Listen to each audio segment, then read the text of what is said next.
Hello बच्चों, कैसे हो सब बढ़िया होंगे। पिछली क्लास में हमने प्रॉपर्टीज ऑफ प्लेन मिरर ये हम पढ़ रहे थे। कुछ प्रॉपर्टीज हम पढ़ चुके हैं और कुछ आज पढ़ेंगे जो कंपटीशन एग्ज़ाम की दृष्टि से इम्पोर्टेंट है। समतल दर्पण की विशेषताएं हम पढ़ रहे हैं। आज हम जो प्रॉपर्टी पढ़ेंगे बच्चों, बहुत ही इम्पोर्टेंट प्रॉपर्टी है कंपटीशन एग्ज़ाम के लिए। बहुत बार क्वेश्चन आता है नेवी एयरफोर्स नीट में। Deviation produce by single plane mirror and two inclined plane mirror. अगर अकेला समतल दर्पण होगा तो वो आपतित किरण को कितना विचलित कर देता है, और दो अगर किसी कोण पर झुके हुए समतल दर्पण है तो वो आपतित किरण को कितने कोण से विचलित कर देते हैं। कहने का मतलब ये है कि आपतित किरण और परावर्तित किरण के मध्य हमें कोण ही देखना है, और जो कोण होगा उसको हम विचलन कोण बोलेंगे, और वो विचलन कोण ही हमें निकालना है। एक दर्पण द्वारा, एक समतल दर्पण द्वारा कितना विचलन होगा, अगर दो समतल दर्पण है जो किसी कोण पर झुके हैं उनके द्वारा कितना विचलन होगा, ये हम पढ़ने वाले हैं। ओके बच्चों, तो पहले हम एक सिंगल प्लेन मिरर की बात कर लें। तो ये हमारे पास एक सिंगल प्लेन मिरर है।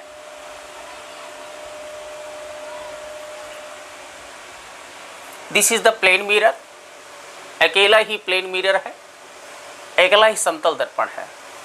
इस पर ऐसे मैंने कोई ऑब्लिक्यू लाइट इंसिडेंट कर दी। नॉर्मल ड्रॉ करते हैं तो ये इसके लिए नॉर्मल हो गया बच्चों। This incident ray make some angle with the normal के साथ एंगल बनाती है, जिसको एंगल ऑफ इंसिडेंस बोलते हैं। इसको आई से भी रिप्रेजेंट कर सकते हैं या यहाँ हमने थीटा से रिप्रेजेंट कर लिया, नो प्रॉब्लम। अब देखो, ये हमें रिफ्लेक्टेड रे मिलेगी। जितना एंगल ऑफ इंसिडेंस होगा, आपतन कोण जितना होगा उतना ही परावर्तन कोण होगा, थीटा। अब देखिए, ये है डेविएशन निकालना है कि जो आपतित किरण है वो कितना विचलित हो गई। इस समतल दर्पण ने, इस प्लेन मिरर ने आपतित किरण को कितना विचलित कर दिया है उसके पथ से। कहने का मतलब है जो प्रकाश किरण आ रही थी वो इस दिशा से आ रही थी और दर्पण ने उसको इस दिशा में कर दिया है, तो उसकी दिशा में कितना विचलन किया है। तो देखिए, आपतित किरण है बच्चों इस दिशा में है। इसको मैं आगे डॉटेड लाइन से दर्शा दूं तो आपतित किरण इस दिशा में थी, तो दर्पण ने कितना इतना विचलित कर दिया है। परावर्तित किरण ये मिल रही है, तो इस दर्पण से इस दर्पण ने इस किरण को कितना विचलित किया है वो ही हमें निकालना है। ये एकल समतल दर्पण द्वारा आपतित प्रकाश किरण का विचलन हो जाएगा। ये जो है यहाँ से आपतित किरण और परावर्तित किरण के मध्य ये जो कोण होगा वही विचलन कोण है। यही विचलन है कि इस अकेले समतल दर्पण ने, एक सिंगल प्लेन मिरर ने इंसिडेंट लाइट रे को कितने एंगल पर डेविएट कर दिया है, कितना डेविएट कर दिया है। तो this is the angle delta. अब यहाँ पर डेल्टा की वैल्यू हमें निकालनी है बच्चों। अब यहाँ से देखो, ये टोटल एंगल कितना होता है बच्चों, ये टोटल एंगल होता है 180 डिग्री। तो यहाँ पर अलग अलग एंगल हमें गिवन है। देखो, ये यहाँ से यहाँ तक थीटा है, ये थीटा है, ये डेल्टा है। तो देखिए, थीटा प्लस डेल्टा तीनों इक्वल टू कितने हैं बच्चों, 180 डिग्री है। तो इसका मतलब डेल्टा इक्वल टू कितना आ गया बच्चों, 180 degree.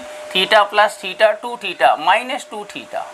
This is the deviation produced by the single plane mirror. एक अकेले समतल दर्पण द्वारा आपतित प्रकाश किरण को इतने डिग्री कोण पर विचलित कर दिया जाता है। ठीक है बच्चों, ये आपको कोण दिया गया होगा और आपको विचलन कोण पूछा जाएगा, कितना विचलन कर दिया। एग्जाम्पल अगर लेके देखें तो फॉर एग्जाम्पल, अगर मान लो आपको दे दिया जाए कि कोई लाइट रे है, कोई प्रकाश किरण है, वो इस समतल दर्पण पर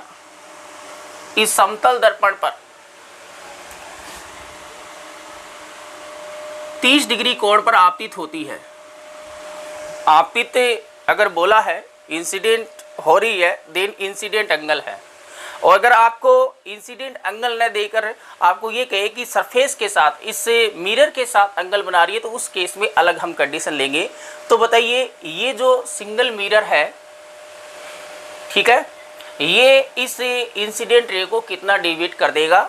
तो सिंपल आपको डायरेक्ट आपको फॉर्मूला लिखना है, delta equal to 180 degree minus 2 theta. तो 180 माइनस 2 इंटू थीटा की वैल्यू कितनी है बच्चों? 60 डिग्री। तो 180 minus 60 that equal to 120 degree. तो 120 डिग्री कोण पर विचलित कर देगा ये आपतित प्रकाश किरण को। अगर आपको ये कह दे बच्चों कि इंसिडेंट रे है वो इस मिरर के साथ 30 डिग्री का एंगल बनाकर इंसिडेंट हो रही है, मिरर के साथ 30 डिग्री का एंगल बनाकर इंसिडेंट हो रही है, देन आपका डेविएशन एंगल क्या होगा? अगर आप इस फॉर्म में करोगे तो गलत होगा, क्योंकि यहाँ पर थीटा की वैल्यू है वो 30 डिग्री नहीं है। This is the theta, theta ये होगा, तो यहाँ पर ये टोटल 90 डिग्री होता है। इसका मतलब ये थीटा की वैल्यू यहाँ से कितनी आ गई बच्चों? 60 डिग्री आ गई। तो इस केस में ये क्या बन जाएगा बच्चों? 180 माइनस 62 इंटू 60 120 डिग्री। इसका मतलब डेल्टा की वैल्यू कितनी आ जाएगी? 60 डिग्री आ जाएगी। तो ये अकॉर्डिंग टू क्वेश्चन आपको देखना है कि थीटा जो है वो इंसिडेंट एंगल है, नॉर्मल के साथ है। ठीक है बच्चों, ओके। तो सिंगल मिरर इंसिडेंट रे को कितना डेविएट करेगा? एकल समतल दर्पण आपतित प्रकाश किरण को कितना विचलित करेगा? वो ये आ गया delta equal to 180 minus 2 theta.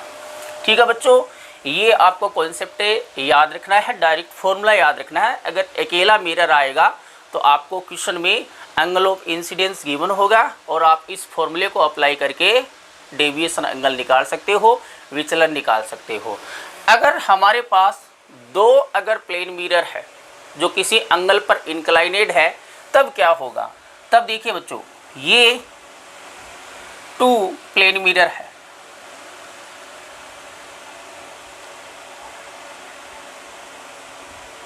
ये मान लो थीटा एंगल पर इंक्लाइनेड है, झुके हुए हैं, तब इंसिडेंट रे और रिफ्लेक्टेड रे जो है उनके बीच में कितना डेविएशन आएगा, विचलन कितना होगा? आपतित किरण और परावर्तित किरण के मध्य विचलन कितना होगा? अब देखो वहाँ पर बच्चों केवल एक ही समतल दर्पण था, एक ही प्लेन मिरर था, तो एक बार ही रिफ्लेक्शन हुआ था। यहाँ पर 2 बार रिफ्लेक्शन होगा, 2 बार परावर्तन होगा। 2 दर्पण है तो 2 बार परावर्तन होगा। जैसे मैंने ये कोई रे इंसिडेंट कर दी इस मिरर पर, ऐसे यहाँ पर मैंने नॉर्मल ड्रॉ किया, तो this is the normal, okay. इस मिरर से रिफ्लेक्ट हुई, तो इस मिरर से ये ऐसे रिफ्लेक्ट हुई लाइट रे, हुई कि नहीं हुई बच्चों? इस मिरर पर इंसिडेंट हुई, ये रिफ्लेक्ट होगी, this angle equal to approximately this angle equal है दोनों। इस पर इंसिडेंट हुई तो यहाँ से अगेन क्या होगी बच्चों? रिफ्लेक्ट होगी, ये या ऐसे रिफ्लेक्ट हो गई।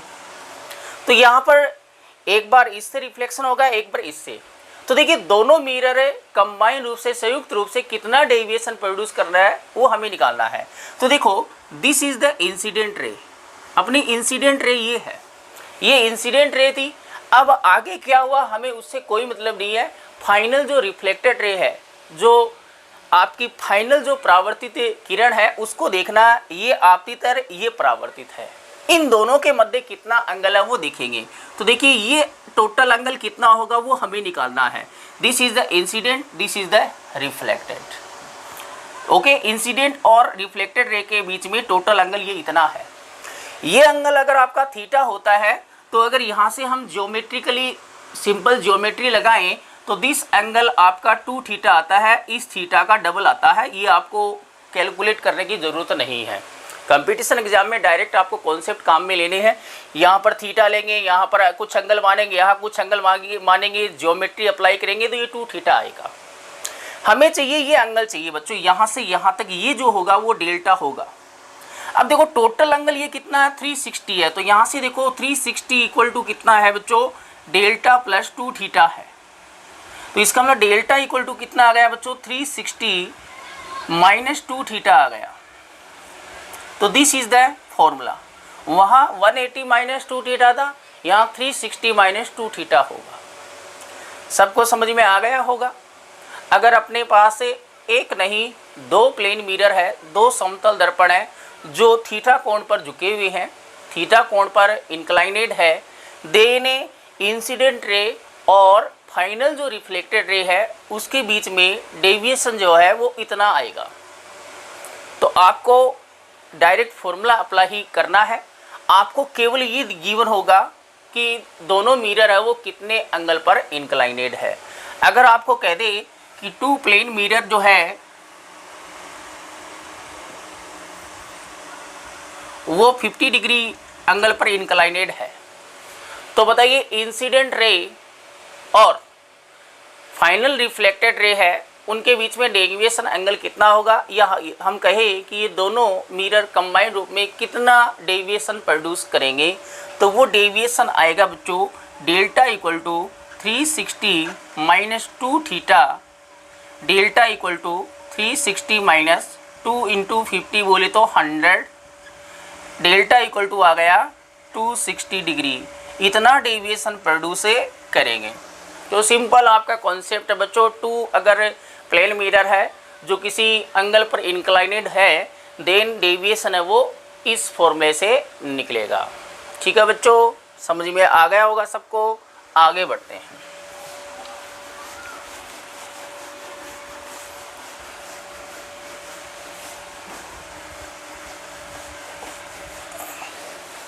अब देखो यहाँ पर अगर मान लो हमारे पास दो प्लेन मिरर है, इसी का केस है ये, अगर दो प्लेन मिरर 90 डिग्री एंगल पर इंक्लाइनेड हो, देन इंसिडेंट और रिफ्लेक्टेड जो फाइनल रिफ्लेक्टेड रे है उनके बीच में एंगल कितना आएगा, तो हम निकाल लेते हैं बच्चों कि डेल्टा इक्वल टू कितना होता है 360 माइनस 2 थीटा।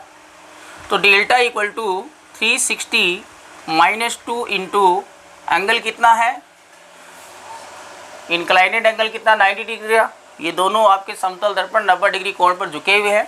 तो डेल्टा इक्वल टू कितना आ गया बच्चों 180 डिग्री आ गया। इसका मतलब है आपतित किरण और परावर्तित किरण इन दोनों के बीच में एंगल है वो 180 डिग्री होगा। 180 डिग्री एंगल का मतलब ये है कि आपतित और परावर्तित जो किरण है वो एक दूसरे के समांतर होंगी, पैरेलल चलेंगी। देखिए अगर ऐसे इस पर इंसिडेंट हुई तो ये इससे ऐसे रिफ्लेक्ट हो गई, फिर ये फाइनल इससे रिफ्लेक्ट हो गई। तो इम्पोर्टेंट कॉन्सेप्ट इससे यही मिलता है बच्चों कि कॉन्सेप्ट यही अप्लाई कर रहे हैं हम कि अगर अपने दो प्लेन मिरर है, दो समतल दर्पण है, अगर वो 90 डिग्री कोण पर झुके हुए हैं, 90 डिग्री एंगल पर इंक्लाइनेड है, देन डेविएशन एंगल 180 डिग्री होगा। बट यहाँ पर इम्पोर्टेंट कॉन्सेप्ट ये है बच्चों कि अगर अपने two plane mirror 90 degree angle पर इंक्लाइनेड हो तो ऑलवेज आप कैसे भी लाइट रे को इंसिडेंट करो, ऐसे इंसिडेंट कर दिया मैंने, ऐसे इंसिडेंट करेंगे तो ऐसे ये गई और ऐसे आई, ऐसे इंसिडेंट कर दिया मैंने, ऐसे गई और ऐसे रिफ्लेक्ट हो गई। अगर मान लो दो आपके प्लेन मिरर 90 डिग्री पर इंक्लाइनेड है तो इंसिडेंट और रिफ्लेक्टेड रे एक दूसरे के पैरेलल ही मिलेगी। आप चाहे कैसे इंसिडेंट करो, ऐसे इंसिडेंट करोगे तो ये आ गई पैरेलल इसके, ऐसे इंसिडेंट करोगे तो ये इसके पैरेलल आ गई, ऐसे इंसिडेंट करोगे तो ये इसके पैरेलल आ गई। ठीक है बच्चों, कॉन्सेप्ट क्लियर हो गया होगा। अगर 90 डिग्री पर इंक्लाइनेड होंगे तो इंसिडेंट और रिफ्लेक्टेड रे एक दूसरे के पैरेलल मिलेगी, समांतर मिलेंगी, और डेविएशन एंगल है वो 180 डिग्री होगा, और 180 डिग्री एंगल है तभी तो ये पैरेलल है। तो समझ में आ गया होगा सबको ये कॉन्सेप्ट। आगे बढ़ते हैं।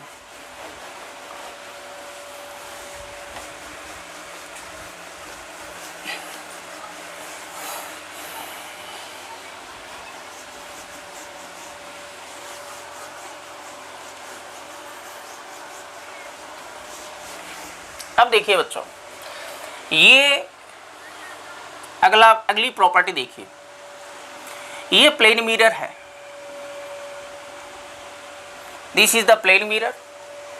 मैंने ऐसे नॉर्मली कोई लाइट रे इंसिडेंट कर दी, तो रिफ्लेक्टेड क्या होगी, ये रिफ्लेक्टेड लाइट रे होगी। आ गया समझ में। नॉर्मली इंसिडेंट होती है तो उसी पाथ पर वापस लौट जाती है, ये सबको पता है। आपको एंगल ऑफ इंसिडेंस और एंगल ऑफ रिफ्लेक्शन लेने की ज़रूरत नहीं है, क्योंकि नॉर्मली इंसिडेंट है तो डायरेक्ट हमें पता ही है कि उसी पाथ पर वापस चली जाती है। यहाँ पर हम प्रॉपर्टी क्या पढ़ रहे हैं, प्रॉपर्टी ये पढ़ रहे हैं कि बच्चों अगर हम मिरर को रोटेट कर दें तो क्या रिफ्लेक्टेड रे जो है वो भी रोटेट होगी या उसी पथ पर चलेगी। इस केस में मिरर फिक्स है, रिफ्लेक्टेड रे ये है। अगर मिरर को मैं रोटेट कर दूं, जैसे मैंने मिरर को रोटेट कर दिया, ये मैंने मिरर को रोटेट कर दिया और मिरर को ऐसे कर दिया, और मैंने मिरर को थीटा एंगल पर रोटेट किया है। इनिशियल पोजीशन ये है मिरर की और फाइनल पोजीशन ये है। अगर मिरर को थीटा एंगल पर रोटेट कर दिया जाए तो रिफ्लेक्टेड रे, परावर्तित किरण है, वो कितने कोण पर विचलित हो जाती है, कितने कोण पर डेविएट हो जाती है। यहाँ से देखिए, अगर मान लो ये पहले मिरर ऐसे था तो रिफ्लेक्टेड रे ये थी। अब मिरर अगर ऐसे है, इंसिडेंट रे है वो उसी डायरेक्शन से आ रही है, इंसिडेंट रे को हम चेंज नहीं कर रहे हैं। रिफ्लेक्टेड है वो चेंज हो जाएगी, क्योंकि मिरर है, रिफ्लेक्टेड रे मिरर पर डिपेंड कर रही है, मिरर किस डायरेक्शन में उसको रिफ्लेक्ट कर रहा है। पहले ऐसे था तो नॉर्मल इंसिडेंट थी तो रिफ्लेक्टेड ऐसे था। अब मिरर को थीटा एंगल पर रोटेट कर दिया है तो अब रिफ्लेक्टेड रे क्या आएगी, इंसिडेंट ये है। अब इस मिरर को भूल जाइए, इसको देखिए, ठीक है। ऐसे इंसिडेंट होगी तो इस दूसरे वाले मिरर पर ही क्या ये परपेंडिकुलर इंसिडेंट हो रही है, नहीं भाई। नॉर्मल ड्रॉ करो, ये मैंने नॉर्मल ड्रॉ कर दिया तो ये इंसिडेंट होगी, तो ये थीटा एंगल पर ये अगर मिरर है तो इससे रिफ्लेक्टेड रे वो इस डायरेक्शन में मिलेगी। तो पहले मिरर ये था तो रिफ्लेक्टेड ये थी, अगर मिरर को रोटेट कर देंगे तो रिफ्लेक्टेड रे उस डायरेक्शन में, रिफ्लेक्टेड रे है वो इस डायरेक्शन में मिली है। तो हमें ये पता लगाना है कि अगर मिरर को हम थीटा एंगल पर डेविएट कर दें तो ये रिफ्लेक्टेड रे है वो कितने एंगल से डेविएट हो जाएगी। यहाँ से देखो, ये एंगल थीटा है तो ये एंगल भी आपको थीटा ही मिलेगा, और ये एंगल भी आपको क्या मिलेगा, थीटा ही मिलेगा। आप सिंपली देख सकते हो कि ये जो एंगल होगा वो 90 डिग्री होगा, ओके। ये 90 माइनस थीटा होगा, ये 90 है तो ये थीटा हो जाएगा, ये थीटा हो जाएगा। तो डायरेक्ट कॉन्सेप्ट आपको यही देखना है कि ये 2 थीटा एंगल पर डेविएट हो जाएगा। ओके बच्चों, 2 थीटा एंगल पर डेविएट हो जाएगा। ये थीटा एंगल है तो ये भी थीटा आपको मिलेंगे ज्योमेट्री से। आप इसको सिंपली कर भी सकते हो। ये 90 डिग्री है तो ये 90 है तो ये टोटल जो होगा वो 90 माइनस थीटा आएगा। ये 90 माइनस थीटा आएगा तो ये थीटा आ जाएगा, ये भी, ये थीटा है तो ये भी थीटा आ जाएगा। या सिंपली आप यहाँ से भी देख सकते हो, ये थीटा है तो ये भी थीटा है, ये थीटा है तो ये क्या आ जाएगा, 90 माइनस थीटा। ये 90 माइनस थीटा है तो टोटल ये 90 होता है तो ये 90 माइनस थीटा तो ये थीटा हो गया, ये थीटा है तो ये भी थीटा हो गया, डबल हो गया, 2 थीटा हो गया। इन पहले रिफ्लेक्टेड रे ये थी, अब रिफ्लेक्टेड ये है। कहने का मतलब ये है कि अगर प्रेल मिरर को अगर हम इनिशियल पोजीशन से थीटा एंगल पर रोटेट करते हैं तो रिफ्लेक्टेड रे है वो 2 थीटा एंगल से डेविएट या रोटेट हो जाएगी, डबल एंगल से। अगर आपको क्वेश्चन गिवन है कि आपको प्लेन मिरर है वो 30 डिग्री पर आपने रोटेट कर दिया है तो रिफ्लेक्टेड रे है वो कितने एंगल पर, डबल एंगल से 60 डिग्री एंगल से रोटेट हो जाएगी। ठीक है बच्चों, क्लियर हो गया होगा। अगर हम प्लेन मिरर को, समतल दर्पण को उसकी इनिशियल पोजीशन से, प्रारंभिक स्थिति से अगर थीटा कोण पर घुमाएं तो परावर्तित किरण है वो 2 थीटा कोण पर घूम जाती है। ठीक है बच्चों, ओके आगे बढ़ते हैं।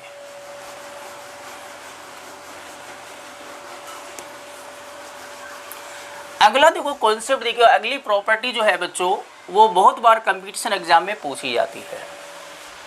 कोई भी आपके पास ऑब्जेक्ट है, ये ऑब्जेक्ट है h हाइट का, h हाइट का ऑब्जेक्ट है, ये मिरर है, ओके। किसी h हाइट के ऑब्जेक्ट को, किसी h हाइट के ऑब्जेक्ट की कंप्लीट इमेज हमें ऑब्टेन करने के लिए कम से कम कितनी लेंथ का प्लेन मिरर चाहिएगा। कितनी लेंथ का प्लेन मिरर लें कि हमें प्लेन मिरर से कंप्लीट इमेज सीन हो जाए। तो ज़्यादातर बच्चे यही सोचते हैं कि जितनी हाइट का ऑब्जेक्ट होगा उतनी हाइट का क्या होना चाहिए, प्लेन मिरर होना चाहिए। That is not necessary. वो पोजीशन पर डिपेंड करता है। आप मिरर के पास जाते हो तो आपको इमेज क्या होती है, इनलार्ज दिखाई देती है, वो ड्यू टू विजुअल एंगल दिखाई देती है। ओके। और दूर जाते हैं तो इमेज है वो आपको स्मॉल फील होती है, वो ड्यू टू विजुअल एंगल है।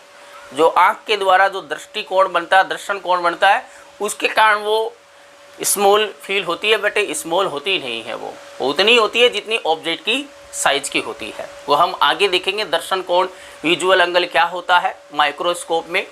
ठीक है बच्चों। तो देखिए हमें h हाइट का कोई ऑब्जेक्ट है, h ऊंचाई का कोई वस्तु है, उस वस्तु के संपूर्ण प्रतिबिंब देखने के लिए हमें कितने हाइट के, कितने ऊंचाई के समतल दर्पण की आवश्यकता होगी। इसके लिए डायरेक्ट कॉन्सेप्ट आपको याद रखना है बच्चों, h/2 कम से कम हमें वस्तु की ऊंचाई के आधी ऊंचाई के समतल दर्पण की आवश्यकता होगी। ठीक है बच्चों।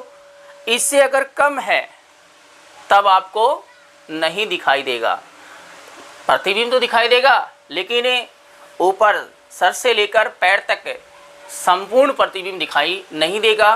तो संपूर्ण प्रतिबिंब देखने के लिए कम से कम वस्तु की ऊंचाई के आधी ऊंचाई का हमें समतल दर्पण चाहिए। इससे कम नहीं होना, ज़्यादा हो सकता है कोई दिक्कत नहीं, लेकिन कम से कम इतना होना चाहिए। ठीक है बच्चों। तो या तो आपको सीधा ही है कि समतल दर्पण से वस्तु का संपूर्ण प्रतिबिंब देखने के लिए जो दर्पण की ऊंचाई होनी चाहिए, वस्तु की आधी होनी चाहिए, वस्तु के बराबर होनी चाहिए, वस्तु की 1/3 होनी चाहिए, तो आधी होनी चाहिए। ये आपको कहे कि h हाइट का अगर वस्तु है तो उसका संपूर्ण प्रतिबिंब देखने के लिए कम से कम कितनी हाइट के प्लेन मिरर की हमें नेसेसरी होगी, h/2 हाइट के।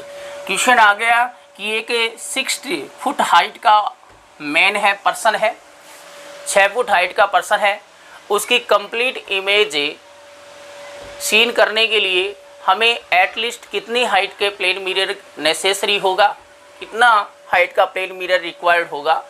ठीक है। 6 फुट का आदमी है, उसके संपूर्ण प्रतिबिंब को देखने के लिए हमें कितनी ऊंचाई के समतल दर्पण की आवश्यकता होगी, 3 फुट, वस्तु की ऊंचाई के आधी ऊंचाई के। ठीक है बच्चों। ओके।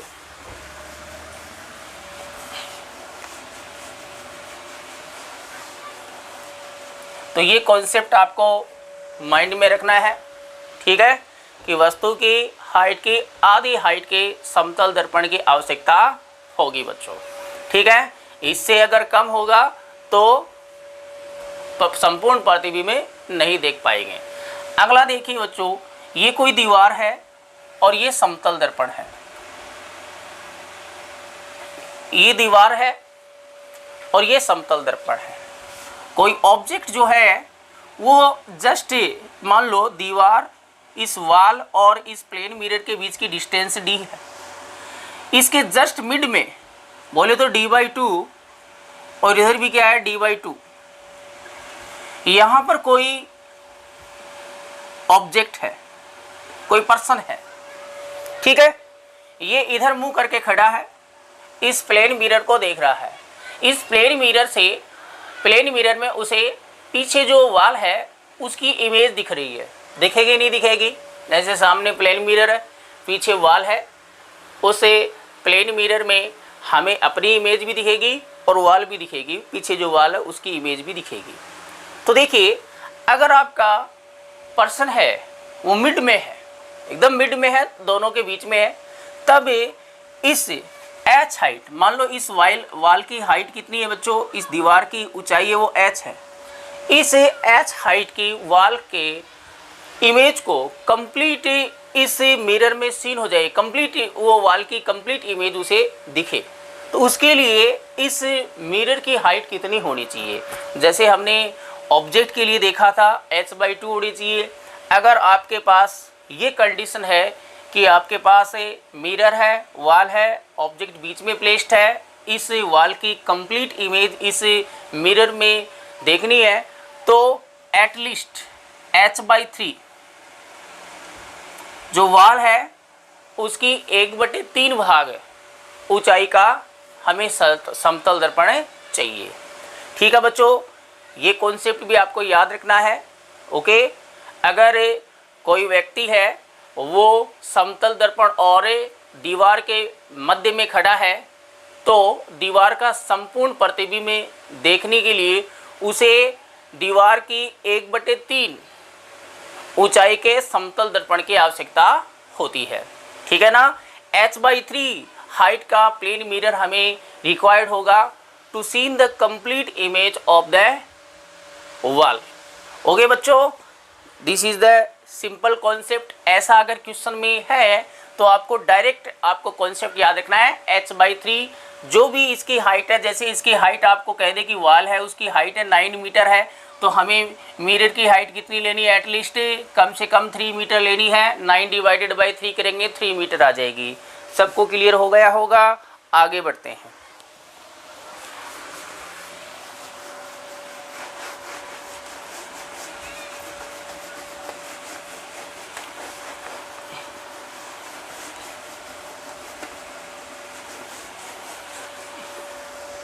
अब देखिए बच्चों, अगला कॉन्सेप्ट देखिए। ये प्लेन मिरर है, ये ऑब्जेक्ट है, ये ऑब्जेक्ट है ओ, और इतनी डिस्टेंस पर इसकी इमेज ऑब्टेन होगी आई। ये इसकी इमेज बन गई। ये ऑब्जेक्ट है, ये इमेज है। प्लेन मिरर की प्रॉपर्टी हमने पहले भी देखी है कि जितनी ये डिस्टेंस होगी उतनी ये डिस्टेंस होगी, जितनी इसकी साइज होगी उतनी इसकी साइज होगी। अब ये है कि अगर प्लेन में ये जो ऑब्जेक्ट है वो मूव करे, इधर मान लो मूव कर रहा है और ये यहाँ पहुँच गया, इसने मिरर की ओर x डिस्टेंस ट्रेवल की। ये प्लेन मिरर है, ठीक है। हम आगे की तरफ देखते हैं, चलते हैं। तो मिरर में देखो क्या इमेज भी आपको फील होती है उस मिरर की ओर आती हुई, या हम भी चलते जाते हैं इमेज एकदम फिक्स होती है कि एक जगह ही कांस्टेंट रहती है? ऐसा नहीं है बच्चों, इमेज भी पास में आएगी। तो मैं अपना कॉन्सेप्ट ये है कि अगर मान लो ऑब्जेक्ट ने इनिशियल पोजीशन से मान लो मिरर की तरफ वो चल रहा है, उसने x डिस्टेंस ट्रेवल की है, ऑब्जेक्ट यहाँ आ गया, तो इमेज है वो कितनी डिस्टेंस ट्रेवल करेगी? इमेज भी बच्चों है x डिस्टेंस ही ट्रेवल करेगी, बट अपोजिट डायरेक्शन में। ये इधर चला है तो ये इधर चलेगा, ठीक है ना। दोनों सेम डिस्टेंस ट्रेवल करेंगे। हो गए बच्चों, क्लियर हो गया कॉन्सेप्ट। अब चाहिए आपका ऑब्जेक्ट है वो मिरर के ओर जाए या मिरर से अवे। मान लो ऑब्जेक्ट इधर गया, दूर गया x डिस्टेंस,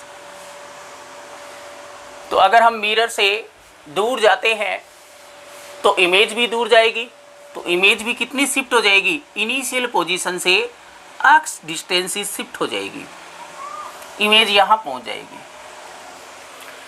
ओके, जितनी डिस्टेंस से ऑब्जेक्ट ट्रेवल करेगा उतनी डिस्टेंस से इमेज ट्रेवल करेगी। ठीक है बच्चों, समझ में आ गया होगा ये।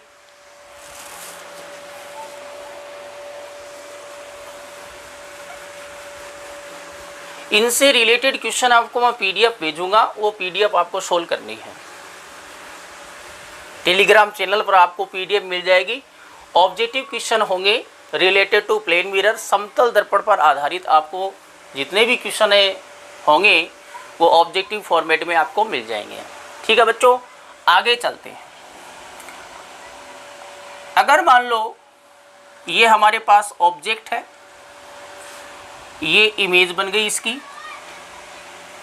अगर ऑब्जेक्ट कांस्टेंट है, ये मूव कर रहा है, मिरर है उसको हमने यहाँ पर लेके आ गए, मिरर को हमने x डिस्प्लेसमेंट दिया है। कितना डिस्प्लेसमेंट दिया बच्चों? x डिस्प्लेसमेंट दिया है, तो इमेज कितना डिस्प्लेस्ड होगी ये बताइए बच्चों। अगर ये मेरे पास मिरर है, ऑब्जेक्ट को हम मूव नहीं करवा रहे हैं, मिरर को मूव करवा दिया ऐसे, तो क्या इमेज भी मूव करेगी? इमेज भी मूव करेगी। इमेज कितना मूव करेगी ये बताइए बच्चों, अपनी इनिशियल पोजीशन से वो कितना मूव करेगी?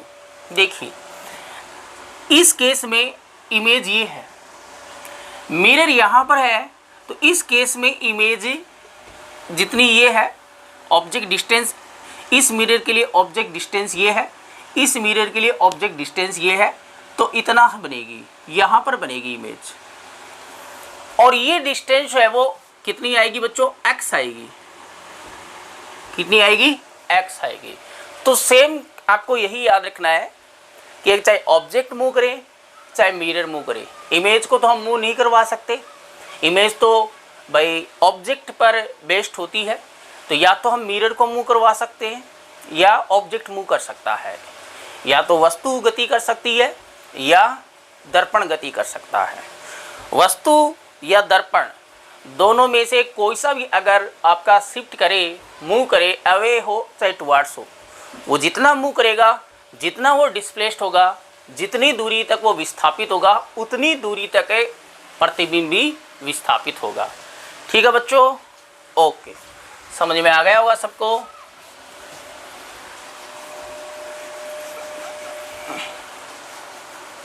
अब देखो इससे एक इंटरेस्टिंग कॉन्सेप्ट और निकल के आता है बच्चों। देखिए ये आपके पास प्लेन मिरर है, ये ऑब्जेक्ट है,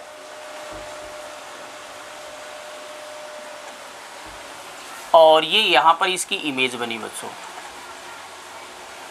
ओके, अब देखिए हम क्या करते हैं, ये अपने पास क्या है? प्लेन मिरर है। अगर मैं ये जो प्लेन मिरर है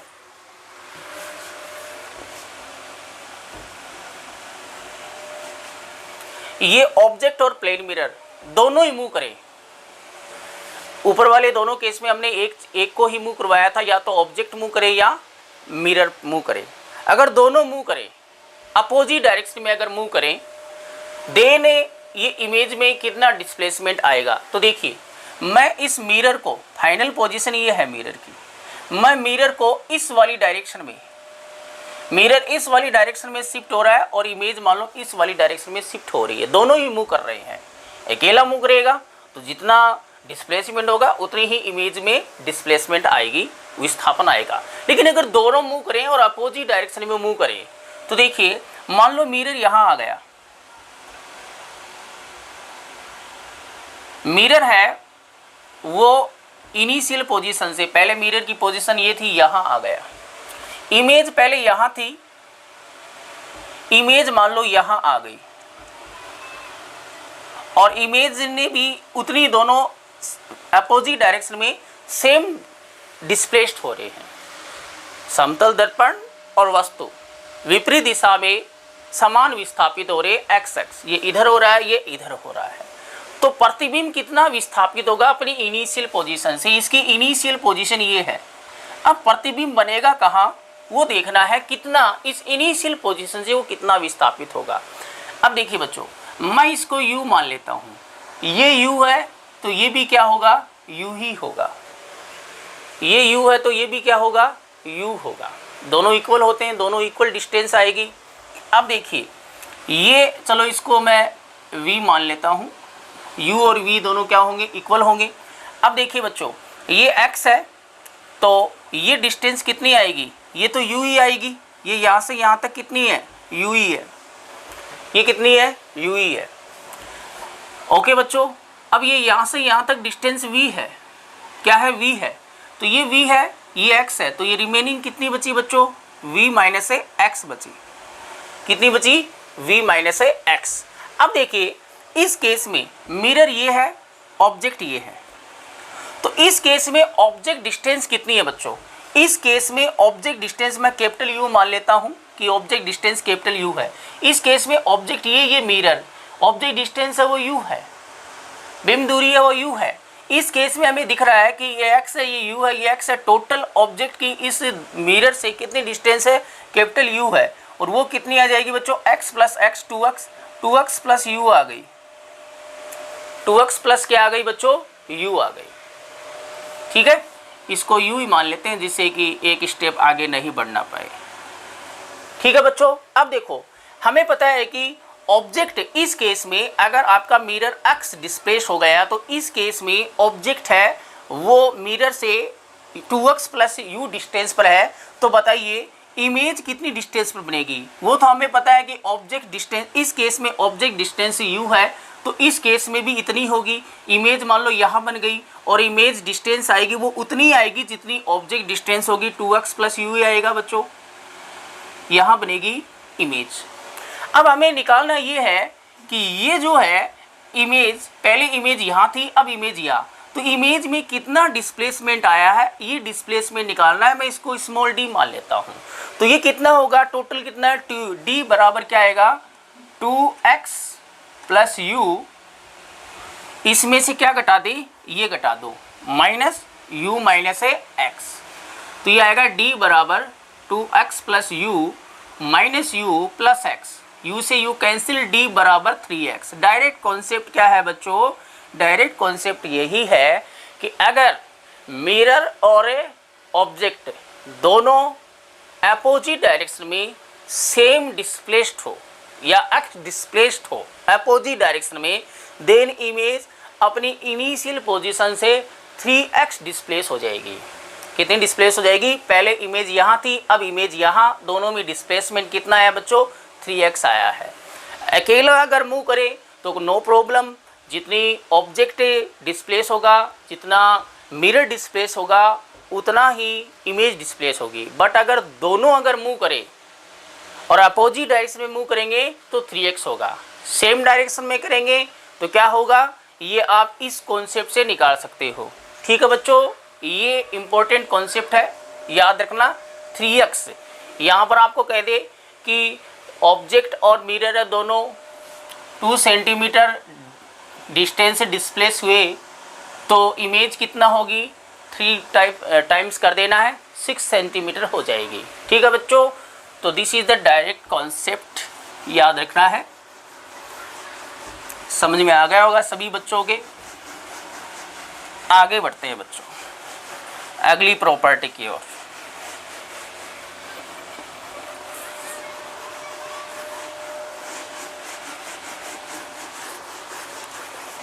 अगली प्रॉपर्टी क्या कहती है बच्चों, देखिए ये हमारे पास स्पीड की बात कर लेते हैं हम। स्पीड क्या होगी,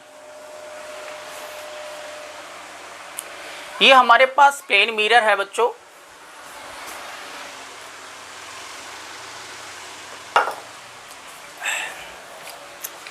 देखिए ये ऑब्जेक्ट है, ओके, ये इसकी इमेज बन गई इतनी डिस्टेंस पर, ये इमेज है। ठीक है, अगर मैं कह दूं कि ये जो ऑब्जेक्ट है वो मिरर की ओर, टुवर्ड्स टू द मिरर या away from the mirror, u velocity से मूव कर रहा है। ओके, आपको पता है कि कोई भी बॉडी अगर मूव करेगी तो उसके पास वेलोसिटी तो होगी। तो अगर आपका ऑब्जेक्ट है वो u वेलोसिटी से टुवर्ड्स करे या अवे करे, then what is the velocity of image, image की वेलोसिटी क्या होगी, इस प्रतिबिंब की जो वेग है वो क्या होगा, वस्तु का वेग u है, चाहे वो टुवर्ड्स करे, दर्पण की ओर करे या दर्पण से दूर जाए, तो ये जो प्रतिबिंब है ये किस वेग से गति करेगा। ओके, ये निर्भर करेगा कि किसके सापेक्ष पूछा है। ठीक है, किसके सापेक्ष पूछा है। अगर दर्पण के सापेक्ष पूछा है, विद रिस्पेक्ट टू अगर मिरर पूछा है, तो इमेज भी उतनी ही वेलोसिटी से अपोजिट डायरेक्शन में मूव करेगी। बट अगर ये टुवर्ड्स आ रहा है तो टुवर्ड्स आएगी, अवे जा रहा है तो अवे जाएगी। ठीक है, ओके बच्चों, ओके। अगर आपको मैं ये कह दूं कि भाई द वेलोसिटी वी कंसीडर कर लेता हूं, टुवर्ड्स वाले केस को ले लेते हैं हम। ठीक है, समझना इसको ऐसे से, this is the velocity of object, velocity of object, इसको मिरर, ये मिरर है। Velocity of object, relative velocity हमने 11th क्लास में पढ़ी है। वेलोसिटी ऑफ ऑब्जेक्ट m लगा दिया। This is what, this is represented the velocity of object with respect to mirror, okay, and this is what, this is the velocity of image with respect to mirror, okay, this is the velocity of image with respect to mirror. First digit ये show करता है कि किसकी velocity है, और second जो terms है वो ये शो करता है कि किसके रिस्पेक्ट में है, ये with respect to mirror, with respect to mirror है।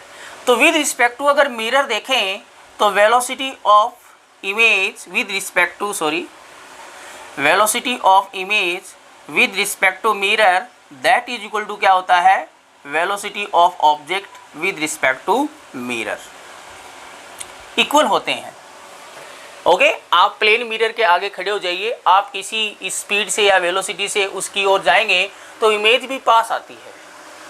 तो अगर आपका ऑब्जेक्ट किसी वेलोसिटी से मूव कर रहा है तो इमेज किस वेलोसिटी से मूव करेगी, तो विद रिस्पेक्ट टू अगर मिरर पूछे तो जिस स्पीड से या वेलोसिटी से ऑब्जेक्ट मूव कर रहा है, ओके, जो वस्तु है वो जिस वेग से दर्पण की ओर या दर्पण से दूर गति कर रही है उसी वेग से प्रतिबिंब भी गति करेगा, वो दर्पण के सापेक्ष है, ठीक है।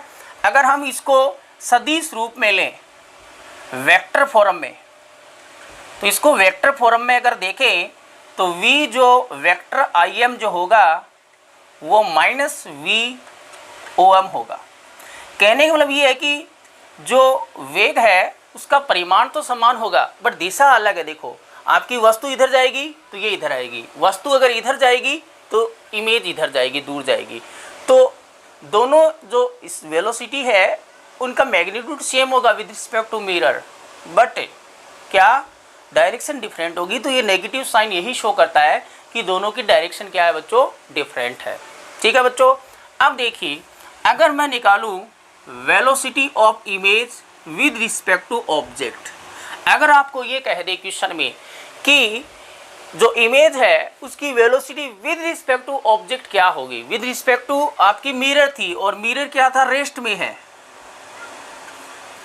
स्थिर है मिरर, यहाँ मिरर स्थिर है, बट अगर आपको इस मूविंग ऑब्जेक्ट या मूविंग इमेज की इस मूविंग ऑब्जेक्ट के रिस्पेक्ट में वेलोसिटी अगर पूछी जाए तो क्या होगी, this is the velocity of image with respect to object and that is equal to, इसको हम क्या लिख सकते हैं बच्चों, velocity of image minus velocity of object. ऐसे ही हम रिप्रेजेंट करते हैं। अगर रिलेटिव वेलोसिटी है तो पहले ये लिख दिया, this is the velocity of image, this is the velocity of a object and that is equal to vi की वैल्यू क्या है। अब इसको हमें विद रिस्पेक्ट टू मिरर भी लिख सकते हैं। देखिए मैं विद रिस्पेक्ट टू मिरर लिख देता हूँ इसको, इसमें से मैंने vm में घटा दिया और यहाँ भी हमने vm में घटा दिया। क्या vm से vm कैंसिल आउट हो जाएगा, यहाँ माइनस अंदर जाएगा तो प्लस vm हो जाएगा, माइनस vm से vm कैंसिल, काम खत्म, ओके। और ये क्या है, इसको मैं ये लिख सकता हूँ according to this I we note, तो इसको हमने लिख दिया आई एम वेक्टर माइनस इसको हमने क्या लिख दिया we note M, okay. This is the velocity of image with respect to mirror, this is the velocity of a object with respect to mirror and we know that the velocity of image with respect to mirror is equal to minus om होता है, तो इसकी जगह लिख दिया minus से om minus से vm and that is equal to velocity of image with respect to object is equal to minus 2vom। ये आ गया, ये वेक्टर फॉर्म में है। ओनली मैग्नीट्यूड देखें तो velocity of image with respect to object is equal to 2 into velocity of a object, this is in a scalar form magnitude. तो बच्चों गलती कहाँ होती है, गलती यहाँ होती है कि देखो यहाँ पर, देखो यहाँ पर अगर आपको देखें तो आपकी वेलोसिटी ऑफ इमेज है वो वेलोसिटी ऑफ ऑब्जेक्ट के बराबर ही है, जो प्रतिबिंब की का वेग है वो बीम के वेग के बराबर है, लेकिन यहाँ पर प्रतिबिंब का वेग है, इमेज की जो वेलोसिटी है वो ऑब्जेक्ट की वेलोसिटी की डबल है, लेकिन इक्वल कब लेनी है, डबल कब लेनी है, ये क्वेश्चन में देखना है। अगर आपको ये कहे कि कोई ऑब्जेक्ट है वो टुवर्ड्स टू द मिरर, कोई वस्तु है दर्पण की ओर 10 मीटर पर सेकंड की चाल से गति करे तो प्रतिबिंब की चाल क्या होगी। तो अगर वो प्रतिबिंब की चाल ये कहे कि दर्पण के सापेक्ष प्रतिबिंब की चाल क्या होगी, तो दर्पण के सापेक्ष उतनी होगी, मिरर के रिस्पेक्ट में उतनी होगी जितनी ऑब्जेक्ट की है। 10 मीटर पर सेकंड है तो 10 मीटर पर सेकंड ही आएगा। ऑप्शन में आपको 20 मीटर पर सेकंड भी गिवन होगा, बट वो कब लेना है, अगर आपको क्वेश्चन में दिया हो कि what will be the velocity of image with respect to object, आपको ये कहे कि प्रतिबिंब की वस्तु के सापेक्ष चाल क्या होगी, वेग क्या होगा, तब आपको डबल करना है। वस्तु के सापेक्ष से तो डबल करना है, दर्पण के सापेक्ष से तो वो का वो ही लेना है। ठीक है बच्चों, ये कॉन्सेप्ट क्लियर हो गया होगा सभी को। यहाँ पर मिरर रेस्ट में है, ठीक है, मिरर मोशन नहीं कर रहा है, मूव नहीं कर रहा है। अगर ऑब्जेक्ट किसी वेलोसिटी से u वेलोसिटी से मूव करता है तो इमेज भी u वेलोसिटी से मूव करेगी, चाहे अवे हो चाहे टुवर्ड्स हो, विद रिस्पेक्ट टू मिरर, दर्पण के सापेक्ष है ये। अगर आपको ये कहे कि ऑब्जेक्ट है वो u वेलोसिटी से मूव कर रहा है अवे या टुवर्ड्स से, तो इमेज है वो ऑब्जेक्ट के रिस्पेक्ट में कितने वेलोसिटी से मूव करेगी, 2u वेलोसिटी से मूव करेगी, इसका डबल हो जाएगा। तो विद रिस्पेक्ट टू मिरर पूछा है तो सेम रहेगी, विद रिस्पेक्ट टू ऑब्जेक्ट पूछा है तो डबल कर देनी है। ठीक है बच्चों, सबको ये कॉन्सेप्ट क्लियर हो गया होगा अच्छे से। आगे बढ़ते हैं बच्चों, एक कॉन्सेप्ट और देख लेते हैं।